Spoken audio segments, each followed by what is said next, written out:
Hello my viewers, ಎಲ್ಲರೂ ಹೇಗಿದ್ದೀರಾ? ನಾನಂತೂ ಸೂಪರ್ ಆಗಿದ್ದೀನಿ. ಇದು ಶುಕ್ರವಾರದ ಲಾಗ್ ಆಗಿರುತ್ತೆ. ಇವತ್ತೊಂದು ಒಳ್ಳೆ ಇನ್ಫಾರ್ಮೇಷನ್ ತಂದಿದ್ದೀನಿ. ಅದರಲ್ಲೂ ಹೆಣ್ಮಕ್ಳಿಗೆ ತುಂಬಾ ಹೆಲ್ಪ್ಫುಲ್ ಆಗುತ್ತೆ ಅಂತ. ಈ ವಿಡಿಯೋ ನೀವು ಫುಲ್ ನೋಡಿದ್ರೆ ಏನು ಅಂತ ಗೊತ್ತಾಗುತ್ತೆ. ಇನ್ನೂ ಯಾರೆಲ್ಲ ನನ್ನ ಚಾನಲ್ನ ಸಬ್ಸ್ಕ್ರೈಬ್ ಮಾಡಿಲ್ಲ, ದಯವಿಟ್ಟು ಸಬ್ಸ್ಕ್ರೈಬ್ ಮಾಡಿ. ಇಷ್ಟ ಆಗಿದರೆ ಶೇರು, ಲೈಕ್, ಕಮೆಂಟು ಮಾಡಿ. 10 ರೂಪಾಯಿ ಗಿಡಕ್ಕೆ ನೀರು ತಂದಾಕು.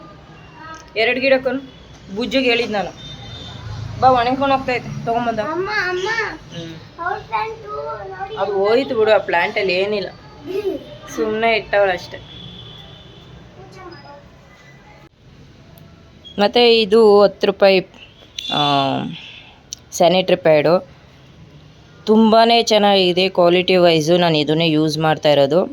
ಇದು 10 ಪ್ಯಾಡ್ಗೆ 10 ರೂಪೀಸ್ ಆಗುತ್ತೆ. ಇದು ಸಿಗೋದು ಪ್ರಧಾನಮಂತ್ರಿ ಕೇಂದ್ರದಲ್ಲಿ ಸಿಗುತ್ತೆ. ಮತ್ತು ಇನ್ನೂ ಲೆಂತ್ ಬೇಕು ಅಂದರೆ 15 ರೂಪೀಸ್ ಸಿಗುತ್ತೆ. ಇದು ಚಿಕ್ಕದು, ಲೆಂತಿಂದ ಇರಲಿಲ್ಲ ಅಂದ್ಬಿಟ್ಟು ನಾನು ಇದನ್ನೇ ತೊಗೊಂಬಂದೆ, ಅದು ಎಮರ್ಜೆನ್ಸಿಗೆ ಇಲ್ಲ ಅಂತ.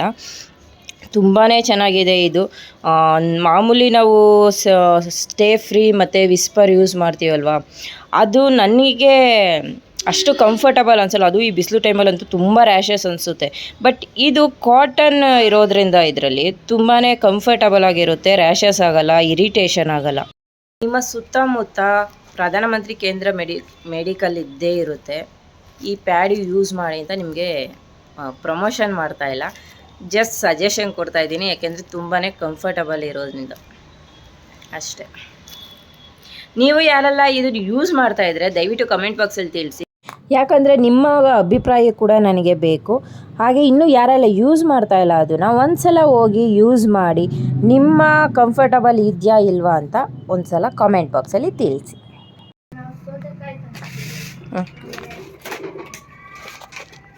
ಆಮೇಲೆ ಎಂಥದ್ದು ಮಿನಿ ಸೌತೆಕಾಯಿಯ ತೊಂಡೆಕಾಯಿ ಫುಲ್ ಆರಿಡು ಆಚೆ ಹಾಕಿ. ಆಮೇಲೆ ಬಾ ಅಲ್ಲಿ ತೋರಿಸು. ಇವಳ ಮೇಲೆ ನನಗೆ ನಂಬಿಕೆನೇ ಇಲ್ಲ, ಅದಕ್ಕೆ ಅಲ್ಲಿ ತೋರಿಸ್ತೀನಿ ದಿನಾ ಬೆಳಗ್ಗೆ. ಪಳ್ಳ ಪಳ್ಳ ಪಳ್ಳ ಅಂತ ಹೊಳಿತಾ ಇರ್ತವೆ. ಸೋಪಾಕ್ ಮಕ್ಕ ತೊಳ್ದಿಲ್ಲ ಅಲ್ಲ? ಇಲ್ಲ, ಯಾಕೆ ಬ್ಲರ್ರ ಕಾಣಿಸ್ತಾ ಇದೆಯಾ? ಆಮೇಲೆ ಸ್ವೀಟ್ ಕಾರ್ನ್,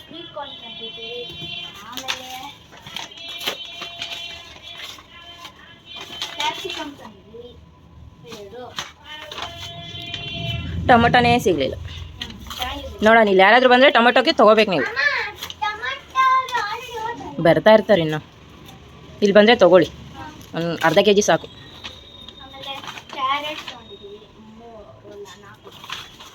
ಬೀನ್ಸು ಇರಲಿಲ್ಲ ಅಷ್ಟು. ಎಷ್ಟು kg ಬಂದೈತೆ ನೋಡೋಣ, ಕೊಡಿಲ್ಲದು. ತರಕಾರಿ ತಂದು ಹಾಗೆ ಎಲ್ಲ ಎತ್ತಿಡೋ ಟೈಮಲ್ಲಿ ಕರೆಕ್ಟಾಗಿ ಮೀಶೋಯಿಂದ ಆರ್ಡರ್ ಮಾಡಿದ್ದೆ. ಅದು ಬಂದಿತ್ತು, ಆರ್ಡರ್ ಬಂದಿತ್ತು. ಸೊ ಅದನ್ನು ಇಸ್ಕೊಂಡು ಬಂದೆ. ಅದನ್ನು ಇಬ್ಬರು ಈಗ ನಾನು ಓಪನ್ ಮಾಡ್ತೀನಿ ಅಂತ ಕೂತ್ಕೊಂಡಿದ್ದಾರೆ. ಬುಜ್ಜು ಅಂತೂ ಹೊತ್ಕೊಂಡು ಕೂತಿದ್ಲು, ನಾನು ಇಸ್ಕೊಂಡ್ಲಿಲ್ಲ ಅಂತ. ಅದಕ್ಕೆ ಅವಳು ಮತ್ತು ಕ್ಯಾಮ್ರಾಗೆ ಸುಮ್ಮನೆ ಕೂತ್ಕೊಂಡ್ಲು ಹಂಗೆ. ತುಂಬ ಆಸೆಪಟ್ಟು ಇದನ್ನು ಆರ್ಡ್ರ್ ಮಾಡಿದ್ದೀನಿ. ಹೆಣ್ಮಕ್ಳಿಗೆ ಕಿಚನ್ ಮೇಕ್ ಓವರ್ ಮಾಡೋದು ಅಂದರೆ ತುಂಬಾ ಇಷ್ಟ ಆಗುತ್ತಲ್ಲ, ಅದರಲ್ಲೂ ಅದೇ ಥರನೇ ನಾನು ಮಾಡಿದ್ದೆ. ನೋಡಿದ್ರೆ ತುಂಬ ಚೆನ್ನಾಗಿತ್ತು. ಮೀಶೋದಲ್ಲಿ ಏನು ಅಂದರೆ ಕಾಸಿಗೆ ತಕ್ಕಂತೆ ಕಜ್ಜಾಯ ಅಂತ ಹೇಳ್ಬೋದು ಅಷ್ಟೇ. ಏನು ಲಾಸ್ ಇಲ್ಲ, ನಾವೇನು ಕಾಸು ಕೊಡ್ತೀವಿ ಅದಕ್ಕೆ ತಕ್ಕಂತೆ ಪ್ರಾಡಕ್ಟ್ ಸಿಗುತ್ತೆ. ಬಟ್ ಲಾಸ್ ಅಂತೂ ಇರೋಲ್ಲ, ಚೆನ್ನಾಗೇ ಇರುತ್ತೆ. ಬಟ್ ತೊಗೊಂಡೆ ನಾನು, ಬಟ್ ಯಾಕೋ ಸ್ಯಾಟಿಸ್ಫೈಯೇ ಆಗ್ತಾಯಿಲ್ಲ. ಅಡುಗೆ ಮನೇಲಿ ಫಿಟ್ ಆಗ್ತಾಯಿಲ್ಲ ಕರೆಕ್ಟಾಗಿ, ಐಟಮ್ಸು ಇಡೋಕ್ಕಾಗ್ತಾಯಿಲ್ಲ ನನಗೆ. ಯಾಕಾದರೆ ತೊಗೊಂಡೆ ಅನ್ನಿಸ್ತೈತೆ. ಆಲ್ರೆಡಿ ಒಂದು ಸಲ ನಾನು ತೊಗೊಂಡಿದ್ದೆ, ಅದನ್ನು ನಾನು ರಿಟರ್ನ್ ಕೂಡ ಮಾಡಿದ್ದೆ. ಏನು ಮಾಡೋದು ಅಂತ ಯೋಚನೆ ಮಾಡ್ತಾಯಿದ್ದೀನಿ. ನೋಡೋಣ, ಹಂಗೆ ಯೂಸ್ ಮಾಡೋಣ ಅಂದ್ಕೊಂಡು ಸುಮ್ಮನೆ ಆಗಿದ್ದೀನಿ. ಈಗ ಹಂಗೆ ಅಡ್ಜಸ್ಟ್ ಮಾಡಿ. ಹಾಗೆ ಮತ್ತೊಂದು ಬಂದಿತ್ತು, ಮತ್ತು ಇದು ಸ್ಯಾರಿದು. ಇದು ಮಾತ್ರ ತುಂಬಾ ಇಷ್ಟ ಆಯಿತು. ಸ್ಯಾರಿ ಕವರಿಂಗ್ ಇದೆಲ್ಲ. ಒಂದು ಸ್ಯಾರಿಲಿ ಮಿನಿಮಮ್ ಅಂದ್ರೂ ಒಂದು 7-8 ಸ್ಯಾರಿ ಕೂಡ ಪ್ಯಾಕ್ ಮಾಡ್ಬೋದು ಇದರಲ್ಲಿ. ಕ್ವಾಲಿಟಿ ವೈಸ್ ಮಾತ್ರ ತುಂಬಾ ಚೆನ್ನಾಗಿದೆ. ನೆಕ್ಸ್ಟ್ ವ್ಲಾಗಲ್ಲಿ ತೋರಿಸ್ತೀನಿ ನಿಮಗೆ ಸ್ಯಾರಿ ನಾನು ಯಾವ ರೀತಿ ಪ್ಯಾಕ್ ಮಾಡಿ ಇಡ್ತೀನಿ ಅಂತ. ಇದನ್ನು ನಮ್ಮ ವೃದ್ಧ ಓಪನ್ ಮಾಡೋದ್ಲು, ನೋಡ್ತಿರ್ಬೋದು. ಇದೆಲ್ಲ ತುಂಬ ದೊಡ್ಡದಾಗೂ ಇದೆ, ಕ್ವಾಲಿಟಿ ತುಂಬಾ ಚೆನ್ನಾಗಿದೆ. ಈ ಪ್ರಾಡಕ್ಟ್ ನನಗೆ ತುಂಬಾ ಇಷ್ಟ ಆಯಿತು.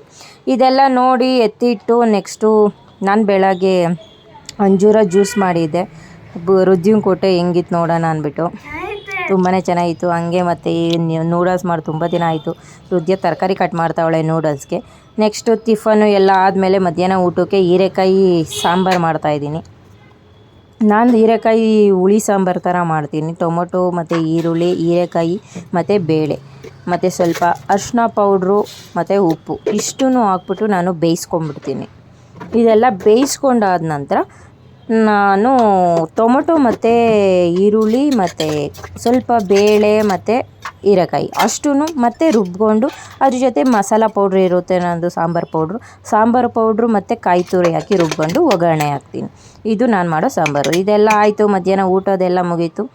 ಸ್ವಲ್ಪ ಟೈಮ್ ಇತ್ತು ಅಂದ್ಬಿಟ್ಟು ತುಂಬ ವರ್ಷ ಆಗಿತ್ತು ಕ್ರೋಶ ವರ್ಕ್ ಮಾಡಿಬಿಟ್ಟು ಇವತ್ತು ಕ್ರೋಶ ವರ್ಕ್ ಮಾಡೋಣ ಅಂದ್ಬಿಟ್ಟು ಕೂತ್ಕೊಂಡಿದ್ದೀನಿ.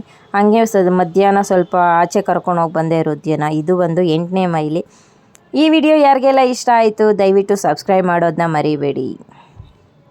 ಮತ್ತೊಂದು ಲಾಗ್ ಜೊತೆ ನಾನು ನಿಮಗೆ ಸಿಗ್ತೀನಿ. ಅಲ್ಲಿವರೆಗೂ ಟೇಕ್ ಕೇರ್. ಬೈ.